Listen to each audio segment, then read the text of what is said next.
On y va, on continue avec les os, ok, et le squelette. Et aujourd'hui, on va voir le remaniement osseux qui se fait par résorption et dépôt de matière osseuse. Donc, on n'était pas dit déjà, en gros, qu'on y a nous parlons in fine, c'est-à-dire nous parlons de façon plus fine, de façon plus détaillée.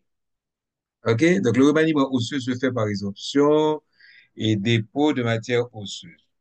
On continue toujours la même chose. Les objectifs d'apprentissage, comparer la situation des ostéoblastes, des ostéocytes et des ostéoclastes dans les os et leurs fonctions dans le remaniement osseux.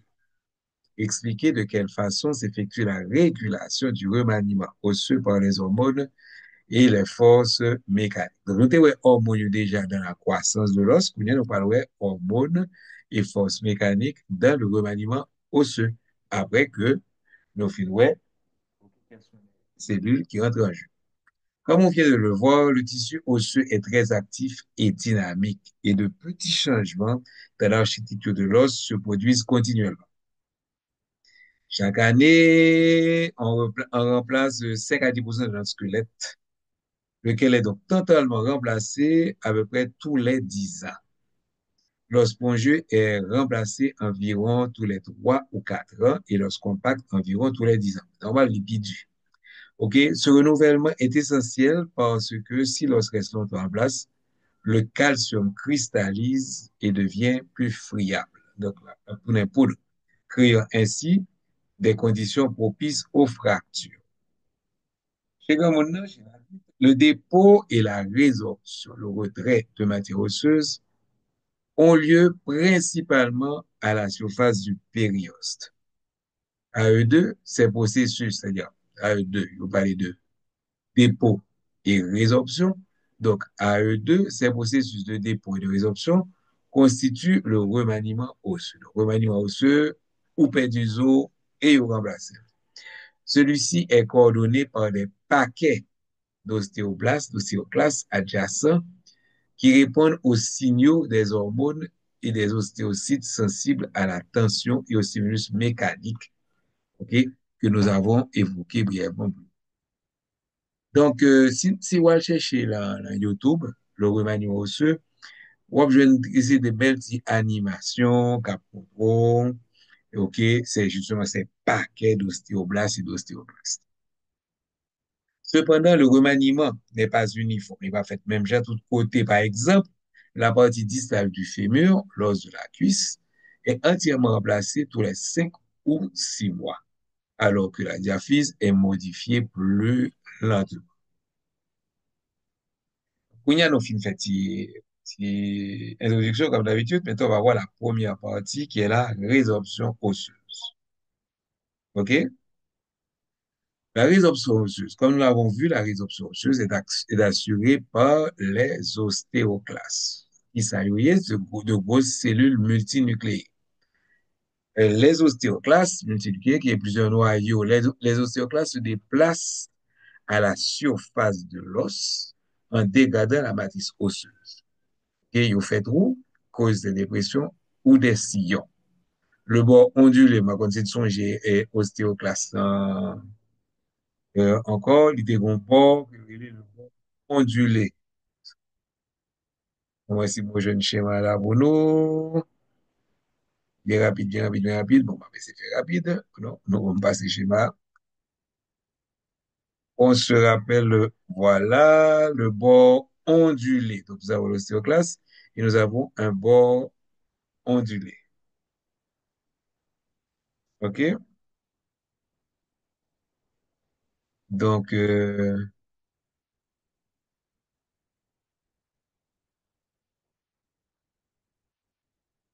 notez là, le bord ondulé des ostéoclastes adhère étroitement à l'os et isole l'air de destruction du tissu osseux. Donc, il est tellement bien plaqué sous l'os, OK, il est tout fongeant pour l'autre bail, pas qu'à venir interférer là-dedans. OK? Donc, il est isolé. De là, les ostéoclastes sécrètent de l'acide. OK? Ça veut dire un produit qui a libéré des protons H+, OK? Qui dissout les minéraux osseux et, et des enzymes lysosomiales qui digèrent la matrice organique. Donc, acide pour partie minérale et enzymes lysosomiales. Vous songez, les lysosomes sont bail qui a détruit des particules vivantes, OK? Qui a lysé, OK? Donc, donc de là, euh, le bon, excusez-moi, c'est mon message qui est là. Donc, acide pour la partie minéraux, OK, qui doivent être plus ou moins basiques, OK, et les enzymes pour la matière organique. Les produits de la digestion, c'est embêtant. Les produits de la digestion de la matrice et des minéraux dissous sont absorbés par endocytose, donc ils vont entrer en dans la cellule-là, et ils traversé cellule-là, OK, c'est ça, oui, les transcytoses, libérées de l'autre côté de la cellule dans le liquide interstitiel. Ces substances gagnent sur la circulation sanguine. OK? Les ostéoclastes peuvent aussi phagocyter les ostéocytes morts et toute matrice déminéralisée non digérée. Lors de la résorption osseuse, lorsque la résorption osseuse est terminée, dans une partie donnée de l'os, les ostéoclastes subissent apoptose, qui est la mort cellulaire. Donc, les ostéoclastes, c'est ostéoclaste qui fait. Nous avons deux bords, un bord lisse et un bord qui ont pas de dépression ici, un paquet de dépression. OK? Et c'est bord ça qui va venir coller sous zo, qui va dissoudre zo. Partie minérale là, c'est lésion acide. OK? Qui va dissoudre lui, et partie organique, ce sont des enzymes lysosomiales. OK? Et tout ça traversé ostéoclastant et on va le rejoindre dans le liquide interstitiel puis dans le sang. Par exemple, si vous avez besoin calcium dans le sang, ou pas gain calcium, donc c'est l'ostéoclaste qui va digérer calcium là et voler dans le sang. Donc ça, c'est la partie manger résorption osseuse. Après, deuxième bail, il a déposé le dépôt osseux, la fabrication de l'os. Après le nettoyage effectué par les ostéoclastes, les ostéoblastes déposent une nouvelle matrice osseuse. Et ce processus commence par la présence d'une bonne matrice osseuse non minéralisée, semblable à de la gaze, mesurant les tout petits, hein, 10 à 12 microns de large, appelé lyséré ostéoïde. OK? Et entre le lyséré ostéoïde et l'os déjà minéralisé, on remarque une bordure nette appelée front de calcification. OK? Donc, première partie, ostéoblast en vini. OK? Et puis, on va retrouver entre l'ostéoblast et Zoa, OK, la présence d'une bande de matrice osseuse non minéralisée, qui semble être de la gaz, OK, lyséré ostéoïde. OK? Et entre lyséré ça et os qui est déjà minéralisé, on va remarquer une bordure appelée fond de calcification. Comment le matériau ostéoïde, on se rappelle du coup, dit, bah, ostéoïde, ça veut dire qu'il y a beaucoup de calcification. Comment le matériau ostéoïde se calcifie-t-il? Les protéines de ce matériau nouvellement déposé se lient aux ions calcium, Ca2+, augmentant ainsi la concentration locale du calcium. Sous l'effet de ce changement, les ostéoblastes commencent à libérer des vésicules matricielles par exocytose. Qui ça gagne la vésicule ça? Ces vésicules sont remplies de phosphatase alcaline. C'est une enzyme qui détache les ions phosphate des protéines du matériau ostéoïde. La concentration locale de phosphate augmente alors lorsque les concentrations de calcium et de phosphate et augmente alors. Et lorsque les concentrations de calcium et de phosphate atteignent une certaine valeur, ils se forment de minuscules cristaux de phosphate de calcium. Ces cristaux agissent ensuite comme autant de points autour desquels les hydroxyapatites, les sels minéraux des os, OK, se constituent. Donc, des sels de calcium sont ainsi déposés dans tout le matériau ostéoïde qui se calcifie, ce qui calcifie la matrice osseuse. En gros, le matériau ostéoïde, il va râler vini calcium. Attends, régulation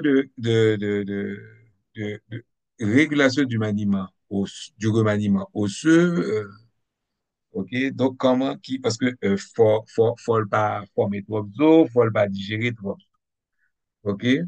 Donc, c'est une sensation d'équilibre, c'est comme l'homéostasie, en fin de compte, du remaniement osseux. Le remaniement qui s'opère constamment dans le squelette est soumis à l'influence de deux boucles de régulation qui exercent des fonctions différentes. OK? Homéostasie. Donc, là, dit boucle de régulation. Si pas gain suffisamment calcium, libre à libérer calcium. Si gain trop calcium, la calcium.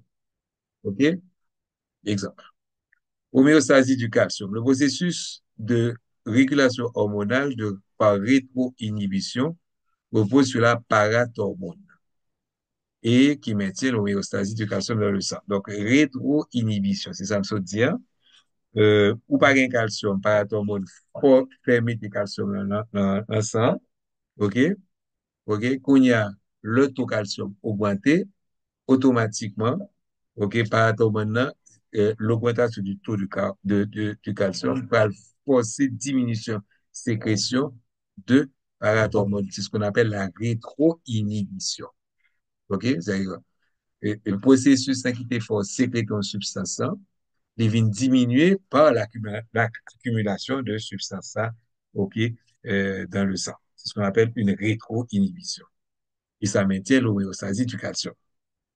Ça, c'est le premier bagage. On dit on boucle, deux boucles de régulation. Le premier bagage, c'est l'homéostasie du calcium. Deuxième bagage, donc homéostasie, l'équilibre du calcium. OK? Et, ou plutôt, le processus qui peut faire que le calcium va rester à une valeur plus ou moins constante. Solidité des os maintenant. La seconde, les deux boucles, là, donc la seconde boucle dépend des réactions aux forces mécaniques et gravitationnelles, OK, qui agissent sur le squelette. OK, par exemple, dans un espace, ou pas de gravitation, ou bien gravitation faible, donc à ce moment-là, zo va être calcifié. OK, soit jouer tennis, boire plus zo a une plus gros que côté qui va jouer, qui va kembe raquette. Donc, c'est ce qu'on appelle la réaction aux forces mécaniques et gravitationnelles qui agissent sur le squelette. Ces forces dirigent le remodelage là où il le faut pour renforcer les os. OK? Et qu'on y a, pour pouvoir expliquer ça. Parce que pour régulation, il y a bon, deux couples de régulation et puis il y a deux qui ça qui a fait régulation, ça. Pour provoquer ça. Premièrement, ou bien régulation hormonale. Pour comprendre la régulation hormonale du remaniement osseux, il faut saisir l'importance du calcium dans l'organisme. OK? Donc, calcium, c'est un bagage qui est important. Il est crucial de maintenir l'homéostasie calcique, c'est-à-dire qu'il est crucial de maintenir un taux constant de calcium dans le liquide extracellulaire pour entretenir le potentiel de repos des membranes de toutes les cellules de l'organisme. OK? Potentiel de repos. OK? Et ça veut dire que, par contre, je vais expliquer ça. OK? Et la cellule est excitable et l'excitabilité dépend des taux de calcium. Et l'excitabilité commence par d'abord une phase de repos qu'on appelle le potentiel de repos. OK, donc si cellule n'a pas de potentiel de repos, le pour l'exciter, il ne peut pas exciter. Et ça devient un problème pour les cellules nerveuses et les cellules musculaires. OK? Si le taux de calcium sanguin venait à s'écarter des valeurs normales, bon, si ça peut expliquer, les nerfs ne pourraient pas transmettre adéquatement les potentiels d'action, c'est-à-dire l'influx nerveux, et les muscles seraient incapables de se contacter. Bon, c'est ça me t'expliquer. Le corps humain contient 1200 à 1400 grammes de calcium. Plus de 99% se trouve sous forme minéralisée dans les os.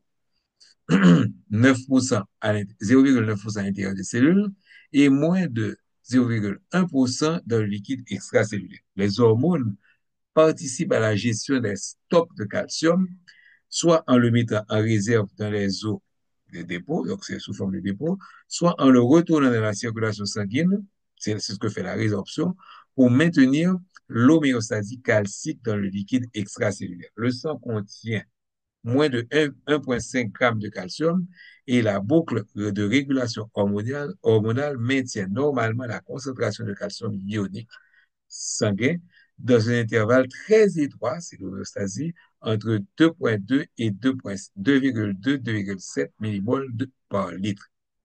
Le calcium est absorbé à partir de l'intestin sous l'effet de la forme active de la vitamine D qu'on appelle le calcitriol. OK? Et qu'on tient importance avec le soleil. OK? Donc, on va continuer, on a un petit d'équilibre homéostatique. Donc, on va parler d'hypocalcémie et d'hypercalcémie. Des fines déviations, parce que nous voyons que le faut être plus ou moins constant. Des fines déviations de l'équilibre homéostatique du calcium sanguin peuvent causer des troubles musculaires très graves. OK? Et songez que le cœur est un muscle. L'hypocalcémie trop faible, concentration de calcium sanguin, hypocalcémie, émis sans, OK? Calcium hypo, donc diminution bien, trop peu de calcium dans le sang, OK, peut entraîner l'hyperexcitabilité, tandis que, donc, des crampes, on peut contracter, OK, tandis que l'hypercalcémie, trop forte concentration de calcium dans le sang, hyper, trop, calcium sémi, calcium émissant, peut causer l'incapacité de réagir et l'arrêt fonctionnel. De plus, une hypercalcémie prolongée peut entraîner la formation de calculs rénaux ou le dépôt fâcheux de sels de calcium dans d'autres organes, ce qui peut entraver la physiologie normale. Donc, voilà le problème, l'organe. L'organe suffisamment de calcium, OK, et l'organe trop de calcium. La régulation, donc on continue maintenant. La régulation hormonale repose principalement sur la parathormone, PTH, sécrétée par les glandes parathyroïdes. Lorsque le taux sanguin du calcium est à la baisse, le PTH est libéré. OK? Et après ça, dans la figure 6,14, ici.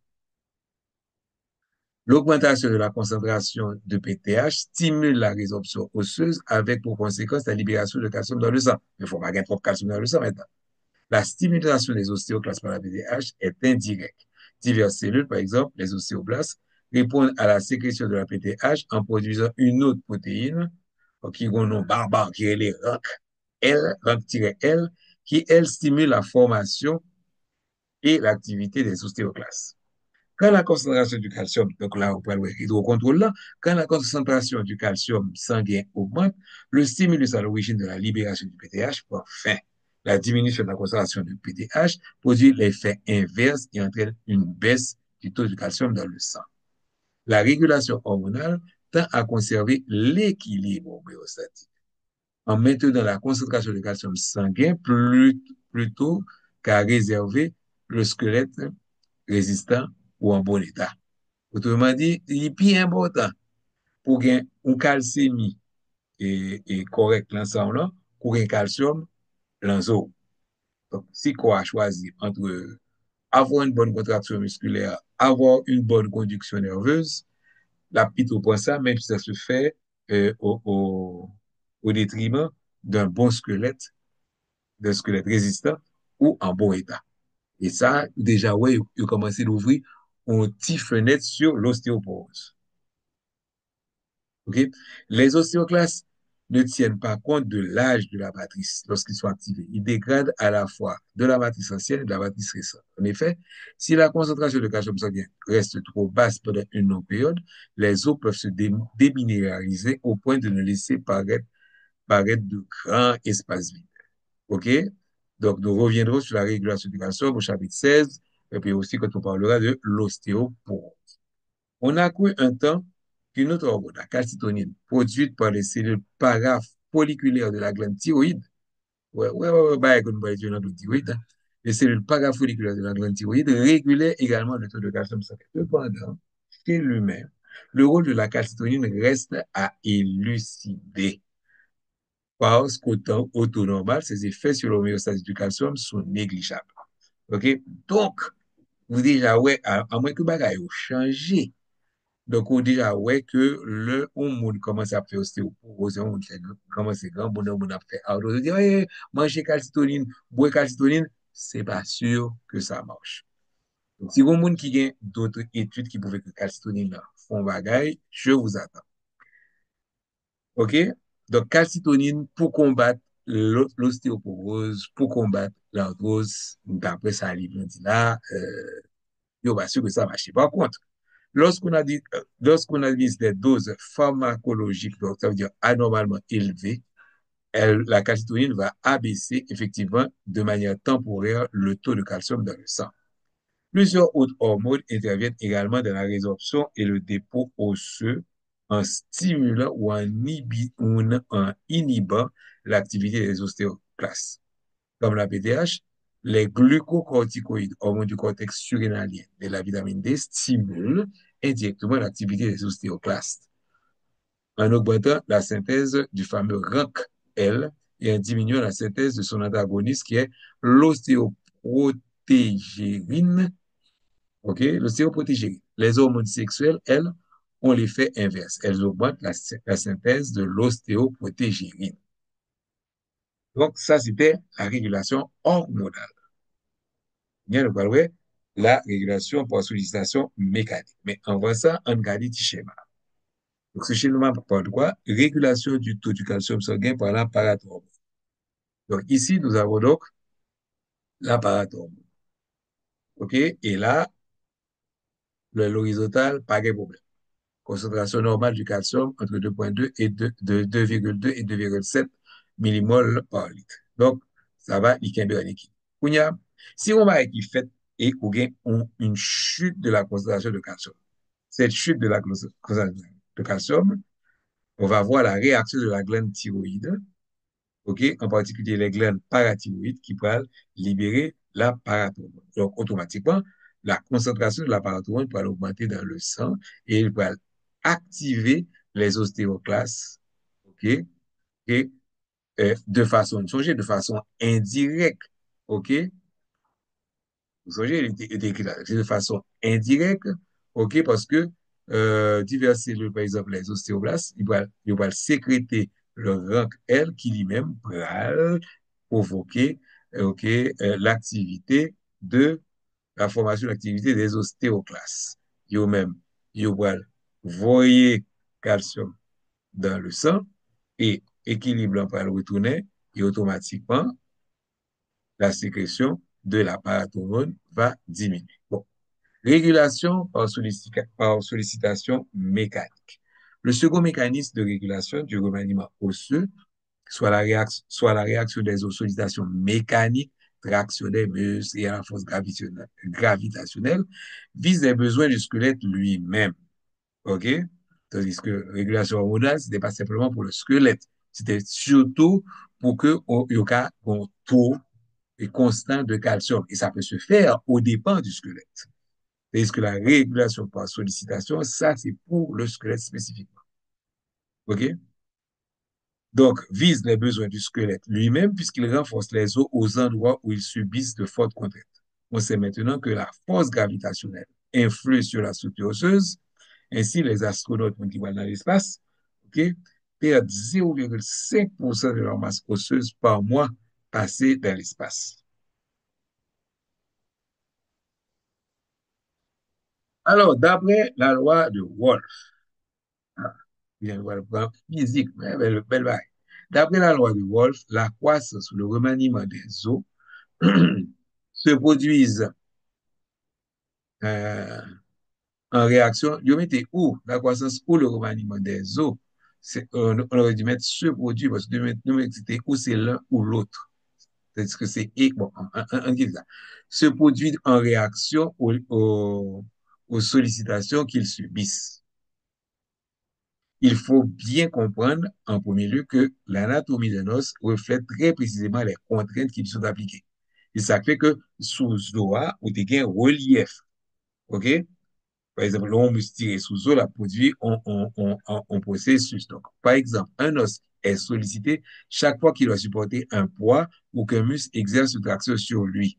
Cette charge est habituellement décentrée et tend à tordre l'os. La torsion comprime l'os d'un côté et la soumet à une tension de l'autre. OK? Et figure 115, je montre ça. OK? Donc, d'un côté, on va être capable d'étirer les os. De l'autre côté, on va être capable de comprimer les os. OK? Donc, qui ça va le passer? En raison de cette sollicitation mécanique, les os longs sont plus épais vers le milieu de la diaphyse, à l'endroit exact où la force de torsion atteint le maximum. Dans une brebis, elle se cassera vers le milieu. Bon, il y a même bagaille pour un morceau près. Par contre, comme l'illustre la figure 115, les forces de compression et d'étirement sont à leur minimum vers le centre de l'os. OK? Annulant chacune des faits de l'autre, si bien que celui-ci peut être évidé, ce qui le rendra plus léger par la mise en place d'os spongieux plutôt que d'os compacts sans présenter un désavantage. Donc, deux fois ça que nous gagnons, OK? Tension et de compression, il y a plus fort au niveau des bords, des os des corticales. C'est-à-dire que, donc, ici, le cortical lampral épaissi et là, le cortical lampral aminci. Mais à la mi-temps, ces forces-là s'annulent. Donc, on n'a pas besoin de zone en mi-temps. C'est ça qui fait que ou va le soit ou va le cavité médulaire, soit ou va le de l'os spongieux. OK? Donc, nous gagnons là, le poids du corps, OK? La force se fait beaucoup plus en compression ici, et s'il comprime ici, à détirer là. OK? Donc, c'est ça, yo, explique. Si vous faites ça, Zoa va besoin plein. Donc, les cas vides et la vie plus léger, et le ça, après moi, ce qu'on La loi de Wolff permet d'expliquer plusieurs autres observations. OK? Donc, la loi de Wolff, c'est la croissance ou le remaniement des os se produit en réaction aux sollicitations qu'ils subissent. OK? La loi de Wolff permet d'expliquer plusieurs autres observations. Ainsi, la latéralité manuelle, autrement dit le fait d'être droitier ou gaucher, entraîne un développement en épaisseur plus important du membre le plus fréquemment sollicité. Il en est de même de la force exercée par l'os, surtout si l'on pratique une activité physique intense. OK? Donc, Zoa qui est plus, côté va faire plus effort, il vient plus fort, plus presque, plus solide que ça gagne moins, que l'autre Zoa qui fait moins effort. Donc, droitier, gagne moins droite, plus développé, bon, c'est pas visible que côté gauche. Les os courbes atteignent leur plus grande épaisseur là où ils risquent le plus de se déformer. OK? Or, tous les os longs sont courbes. OK? Et les os porteurs en particulier. Les travées d'os spongieux forment des treillis ou des entourtoises le long des lignes de compression. Par contre, c'est bon. Si Darwin, on schéma pour ça. Et de volumineuses saillies osseuses se forment au point d'attache des gros muscles actifs, bon, c'est ça me déballe là, OK? Et qui baillent justement le relief sur les os. Les os des haltérophiles présentent d'énormes renflements au point d'insertion des muscles les plus utilisés. La loi de Love explique aussi l'absence de relief des os du fœtus et l'atrophie des os des personnes alitées lorsqu'elles ne subissent plus de contraintes mécaniques. OK? Comme les forces mécaniques agissent-elles sur les cellules chargées du remaniement osseux, la déformation d'un os pousse le liquide contenant des ions dans les canalicules, ce qui génère un faible champ électrique. Quand les ostéocytes détectent ce champ électrique, ils libèrent des messagers chimiques qui stimulent la formation de la matière osseuse additionnelle. C'est ce processus que sous-tend quelques-uns des dispositifs électriques auxquels on a recours actuellement pour accélérer la guérison des fractures. C'est compliqué. Ça veut dire, qui j'en force mécanique, yo, pour agir sur cellules yo qui t'a supposé ben, remaniement osseux. Et ben, ouais, que déformation d'un os, ou bien liquide, on connaît tout liquide qui est dans le corps humain, il y a des ions là-dedans. OK? Et dans les canalicules, donc le déplacement des ions, automatiquement, ça donne un champ électrique. Déplacement des électrons, déplacement des ions, il prend un champ électrique, et c'est petit champ électrique, ça, qui pourra faire libérer messages chimiques, là, OK, qui vont stimuler la formation de la matière osseuse. C'est ça qui fait que vous pensez en utilisant un petit courant, peut accélérer euh, accélérer la guérison des fractures. Donc, en résumé, le remaniement osseux, le squelette subit en permanence l'effet des hormones et des forces mécaniques. Au risque de simplifier à outrance, il faut retenir que la régulation hormonale détermine si un remaniement doit se produire et à quel moment, tandis que les forces mécaniques et gravitationnelles déterminent où ce remaniement doit se produire.